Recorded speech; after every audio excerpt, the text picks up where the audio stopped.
마태복음 13장 23절만 같이 읽으시겠습니다. 마태복음 13장 23절입니다. 좋은 땅에 뿌려졌다는 것은 말씀을 듣고 깨닫는 자니 결실하여 어떤 것은 100배, 어떤 것은 60배, 어떤 것은 30배가 되느니라 하시더라. 아멘. 제가 앞에 계시 부분에서 마음밭에 관한 예수님의 비유를 설명한 적이 있습니다. 오늘은 좋은 땅의 특징에 대해서, 좋은 땅은 어떤 땅이고 반대로 나쁜 땅은 어떤 땅인지를 살펴보려고 합니다. 자, 이 마태복음 13장 23절에서 말하는 30배, 60배, 100배의 열매를 맺는 좋은 땅에 대해 누가복음 8장 15절은 이렇게 번역했어요. 좋은 땅에 있다는 것은 착하고 좋은 마음으로 말씀을 듣고 지키어 인내로 결실하는 자니라. 아멘.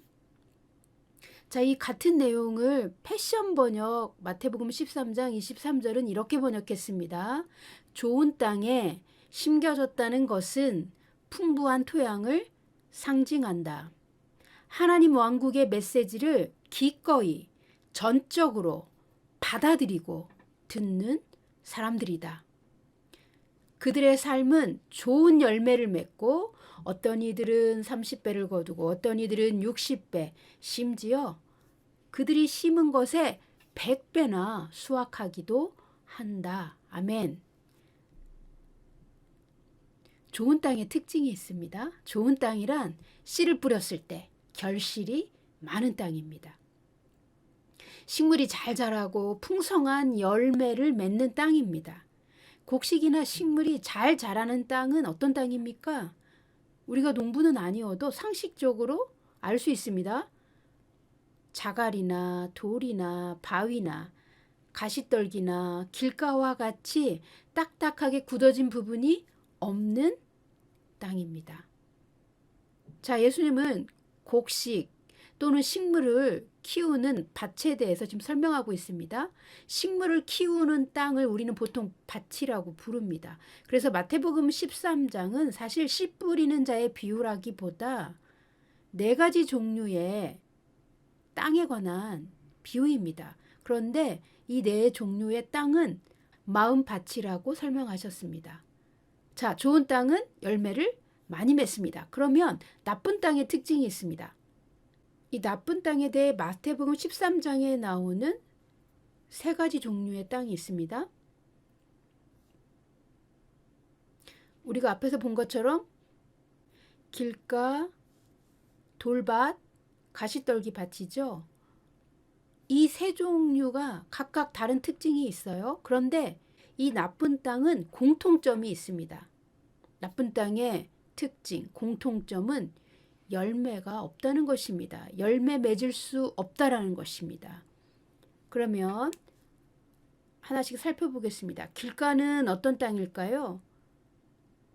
13장 15절에서 완악한 마음이라고 예수님이 말씀하셨어요. 결코 씨앗이 심겨질 수 없을 만큼 딱딱한 마음입니다. 이 완악하다라는 표현은 고집이 세고 딱딱하다라는 말입니다. 편견과 모순으로 가득 차 있지만 진리에 관하여는 무관심한 마음입니다. 자, 2번째로 돌밭은 어떤 마음입니까? 자갈이 가득하고 위에 흙은 얇아서 씨앗이 뿌리를 내릴 수 없는 땅이라고 예수님이 설명해 주셨어요. 마태복음 13장 5절, 6절, 20절, 21절을 보십시오. 흙이 얇은 돌밭은 어떤 마음입니까? 진리에 관하여 관심이 아주 얄팍한 마음입니다. 편하게 자기가 듣고 싶은 것만 들으려고 하는 그런 마음입니다. 진리를 추구하는 마음이 진리에 관한 관심이 아주 조금 있을 뿐입니다. 예수님의 설명을 보면 돌밭은 환난이나 박해를 통과하지 못합니다. 그러니 대개는 중간에 한번 넘어지면 다시 일어나기가 어렵습니다. 패션 성경은 돌밭에 대해 하나님 왕국의 진리의 뿌리를 깊이 내리지 못하는 마음이라고 번역했습니다. 자, 세 번째로 가시떨기 밭은 어떤 마음입니까? 22절에 세상의 염려와 재물의 유혹에 말씀이 막혀 자라다가 멈추는, 그래서 열매를 맺지 못하는 마음입니다. 이 22절을 패션 성경에서는 이렇게 번역했어요. 가시밭에 부러졌다는 것은 메시지를 받지만 그들의 생활의 모든 것이 분주하여 분산되고 그들의 마음이 나누어져 있으며 부자가 되고 싶은 야망 때문에 왕국의 메시지가 질식하는 자들을 대표한다. 그래서 그 메시지는 열매를 맺지 못한다. 이 하나님의 말씀이 열매를 맺지 못한다라고 말합니다. 그리고 히브리어 마태복음은 이 부분에 한 구절이 더 들어가 있어요. 대적이 그들에게 하나님의 말씀을 잊어버리게 한다. 아멘. 가시떨기 밭을 제가 한 번 더 설명해 보겠습니다. 세상의 염려로 생활이 분주합니다. 마음이 분산되어 있고 마음이 나누어져 있습니다. 자, 분주한 것, 항상 바쁜 것. 이것은 부지런한 태도와 정반대입니다. 분주한 것은 질서가 없어서 헤매는 상태입니다. 정신없이 이것도 해야 되고 저것도 해야 되고 욕심은 많지만 결국 제대로 완전하게 어떤 일을 마치는 것이 어렵습니다. 많은 일을 벌려놓지만 벌려놓은 많은 일에 비해 결과가 미약합니다. 그러니까 분주한 사람이 아주 매우 바쁘고 정신없이 그리고 열심히 살지만 그 결과는 자유하고 부유한 풍성한 삶을 살지 못한다는 것입니다. 분주한 것은 마음이 세상의 염려로 가득한 상태입니다. 이 걱정 저 걱정 이런 생각 저런 생각으로 가득합니다. 그래서 결과는 중요한 일은 놓치고 중요하지 않은 많은 일로 귀중한 시간과 노력을 허비합니다. 그래서 그 몸과 마음이 고달프기만 하고 소득은 없습니다. 그들의 삶의 질서는 무너져 있고 몸만 바쁘게 많이 움직이는 삶으로 나타납니다. 이것이 분주한 사람의 삶입니다. 패션 성경은 가시떨기 밭의 마음을 분주하여 분산되고 마음이 나누어져 있으며 부자가 되고 싶은 야망 때문에 하나님의 말씀이 질식되는 그런 사람들이다 라고 번역했습니다. 자, 이 분주한 상태는요, 우선순위가 없이 질서대로 살지 못하는 상태입니다. 하나님은 질서의 하나님이십니다. 하나님에게는 우선순위가 매우 중요하십니다. 분주한 영은 실패를 불러오는 어둠의 영입니다. 자, 분주한 사람의 특징이 또 있습니다. 마음의 질서가 없기 때문에 한 가지 일이나 가장 중요한 일에 집중할 수 없습니다. 어떤 일을 하면서도 마음은 다른 데가 있거나 중요한 일을 중요하게 다루지 못하고 여러 갈래로 관심이 분산되어 아무것도 얻을 수 없는 헛수고를 반복하는 상태입니다. 이런 사람은 자신의 마음을 돌보지 못합니다.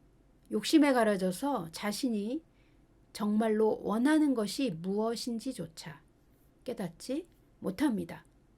정말 중요한 일을 정확하게 알지 못합니다. 심지어 이런 분주한 사람, 가시떨기 밭을 가진 사람은 하나님께 기도하는 것조차 모순된 내용으로 기도합니다. 왜요? 자기 마음이 나누어져 있고 자기가 하는 말에 모순이 있다는 것을 깨닫지 못하기 때문입니다. 패션 성경이 가시밭을 생활의 모든 것이 분주하여 분산되고 마음이 나누어져 있다라고 말하는 것을 정말 주의 깊게 생각해 보아야 합니다. 마음이 나누어졌다는 뜻은요. 성경 야고보서 1장 8절에서 말하는 그런 마음입니다. 야고보서 1장 8절은 이렇게 말해요. 두 마음을 품어 모든 일에 정함이 없는 사람이다. 이런 사람은 기도의 응답을 받을 수 없습니다. 두 마음이란 한 사람 안에 두 마음이 있다는 뜻인데요. 통합이 안 된 마음이죠. 진정성이 없고 냉담하고 자주 변덕 부리는 마음입니다. 하나님의 말씀에 냉담하다는 것입니다. 그리고 자기 마음이 갈라지는 대로 변덕을 부리는 마음입니다. 하나님 앞에서 진정성이 없으면 응답을 받지 못합니다. 마음이 나누어졌다는 것은 진정성이 없이 상황에 따라 이랬다 저랬다 흔들리는 마음입니다. 이런 마음으로 기도하면 응답받을 수 없다고 야고보서가 말하고 있습니다. 자, 그 다음 가시떨기 밭은 또 어떤 특징이 있습니까? 재물의 유혹이 말씀을 막는다고 되어 있습니다. 이 부분을 패션 성경은 부자가 되고 싶은 욕망 때문에 하나님 나라의 말씀이 그 사람 마음에서 질식되고 열매 맺을 수 없다라고 말합니다. 하나님의 말씀의 씨앗이 어느 정도는 자랄 수 있지만 부자가 되고 싶은 욕망이 하나님의 말씀의 진리를 질식시킵니다.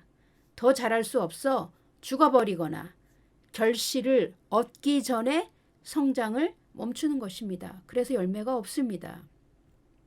이런 사람은 아무리 열심히 오랜 시간 많이 기도해도 그 기도에 응답을 받지 못합니다. 하나님은 온전한 마음을 원하십니다. 온전하게 통합된 마음, 즉 나누어지지 않은 마음, 진정성을 가지고 하나님 앞에 나아가야 합니다. 예수님은 너희가 재물과 하나님을 겸하여 섬길 수 없다고 분명하게 말씀하셨습니다. 오직 하나님만 경외하는 삶이 하나님 앞에 응답받을 수 있는 것입니다. 그러므로 두 마음을 품지 않고 나누어지지 않은 마음이란 하나님 앞에서 순결하고 충성된 마음입니다. 진정성 있는 마음입니다. 가시떨기 밭은 충성된 마음이 없이 자신의 육체의 욕심대로 물질도 사랑하고 하나님도 사랑하는 동시에 두 주인을 섬기는 나누어진 마음입니다. 세상과 하나님을 동시에 섬기죠. 선과 악을 둘 다 용납합니다. 죄인 줄 알면서도 죄를 거절하지 않습니다. 마음의 욕심이 원하는 대로 행하면서도 하나님께 사랑받기를 원하는 마음입니다. 이런 사람은 아무리 기도해도 하나님께 응답받지 못할 뿐만 아니라 그 영혼과 그의 삶에 예수님의 열매가 없습니다. 예수님과 상관없는 삶을 살고 있는 것입니다. 자, 열매가 없다면 열매 없는 사람의 상태는 또 어떤 상태일까요? 이 나쁜 땅의 공통점은 세 가지 종류 다 열매가 없었습니다. 예수님은 열매 없는 것을 이렇게 말씀하셨어요. 마가복음 11장 보십니다. 마가복음 11장 12절에서 14절 그리고 21절에서 24절까지를 또 볼 거예요. 마가복음 11장 12절 보십니다. 12절 이튿날 그들이 베다니에서 나왔을 때에 예수께서 시장하신지라 멀리서 잎사귀 있는 한 무화과 나무를 보시고 혹 그 나무에 무엇이 있을까 하여 가셨더니 가서 보신즉 잎사귀 외에 아무것도 없더라. 이는 무화과의 때가 아님이라. 예수께서 나무에게 말씀하여 이르시되 이제부터 영원토록 사람이 내게서 열매를 따먹지 못하리라 하시니 제자들이 이를 듣더라. 아멘. 예수님이 무화과 나무에서 열매를 찾으신 날은 초실절 마지막 날이었습니다. 무화과 열매가 맺히기에는 시기적으로 이른 시기였습니다. 그런데도 예수님은 무화과 나무에서 혹시 열매가 있을까 찾으셨습니다. 그런데 아직 아무것도 없었습니다. 사실 무화과 나무에게는 죄가 없죠. 그런데 예수님은 무화과 나무에게 말씀하셨습니다. 이제부터 영원토록 사람이 내게서 열매를 따먹지 못하리라 하시니 제자들이 이를 듣더라. 아멘. 예수님이 어떤 말씀을 하시고 어떤 행동을 하실 때는 제자들에게 보여주시는 것입니다. 자, 그 다음 이 무화과 나무가 이어진 내용 20절 보십니다. 20절로 가세요. 그들이 아침에 지나갈 때에 무화과 나무가 뿌리째 마른 것을 보고 베드로가 생각이 나서 여짜오되 랍비여 보소서 저주하신 무화과 나무가 말랐나이다. 예수께서 그들에게 대답하여 이르시되 하나님을 믿으라. 내가 진실로 너희에게 이르노니 누구든지 이 산더러 들리어 바다에 던져지라 하며 그 말하는 것이 이루어질 줄 믿고 마음에 의심하지 아니하면 그대로 되리라. 그러므로 내가 너희에게 말하노니 무엇이든지 기도하고 구하는 것은 받은 줄로 믿으라. 그리하면 너희에게 그대로 되리라. 아멘. 자, 베드로가 예수님께 물었죠. 예수님, 어제 말씀하신 그 무화과 나무가 오늘 보니 뿌리째 말랐습니다. 예, 이 말은 예수님, 도대체 이 일이 왜 일어난 것입니까? 어떻게 이런 일이 일어날 수 있습니까? 라고 예수님께 질문한 것입니다. 베드로도 알고 예수님도 알죠? 아직 이 무화과 나무는 시기가 이르지 않아서 열매가 맺을 수 없는데 예수님이 무화과 나무에게 넌 앞으로 열매 맺지 못할 거다 라고 말씀하셨더니 그 나무가 하루 사이에 뿌리째 말라버렸다는 것입니다. 나무가 말라 죽어도 하루 이틀 만에 죽지는 않습니다. 이것은 있을 수 없는 일이 일어난 것입니다. 그래서 베드로가 예수님께 묻고자 하는 것은 이런 것이죠. 예수님, 무화과 나무는 잘못이 없어요. 그런데 예수님 왜 이런 일을 행하시는 것입니까? 정말 이해가 안 됩니다. 왜 우리 앞에서 이런 일을 보여주시는 것입니까?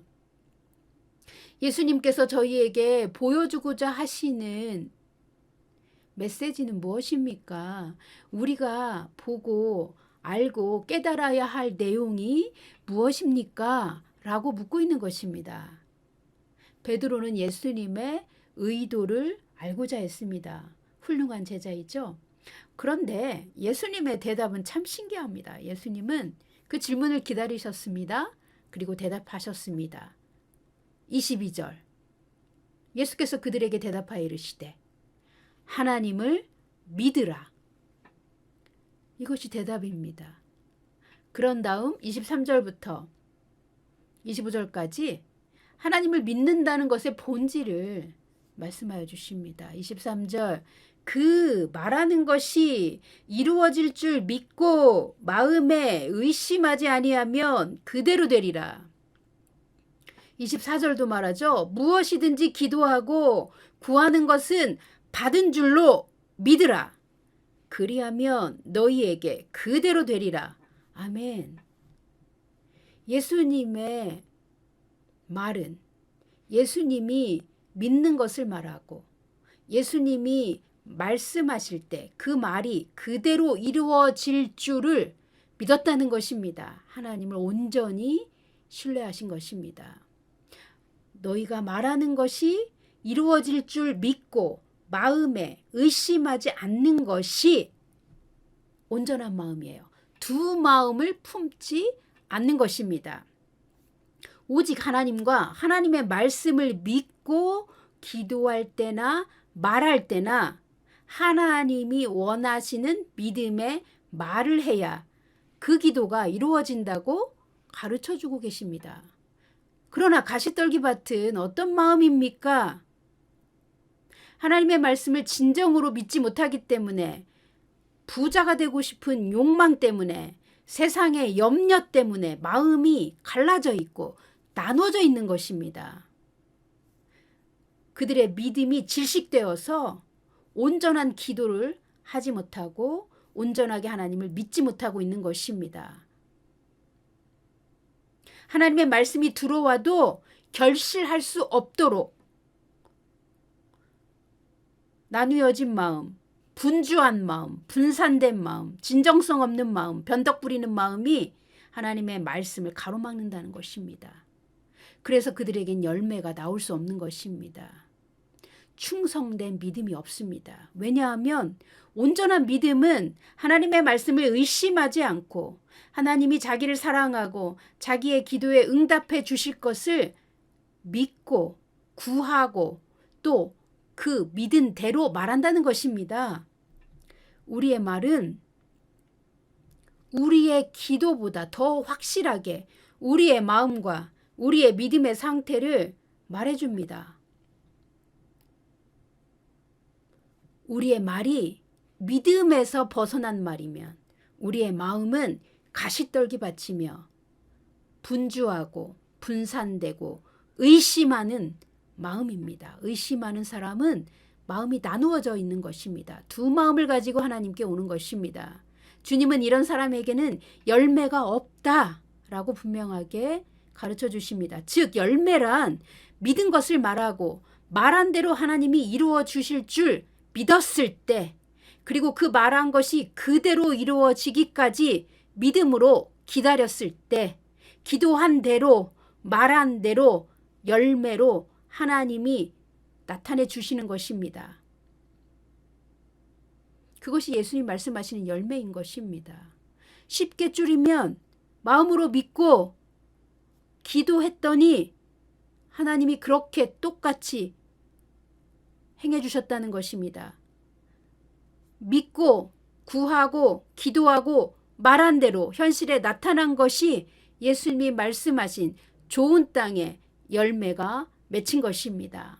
좋은 땅은 두 마음을 가지지 않고 순결하게 하나님을 믿는 온전한 마음인 것을 보여주십니다. 그래서 오직 좋은 땅에서만 열매가 맺히는 것입니다.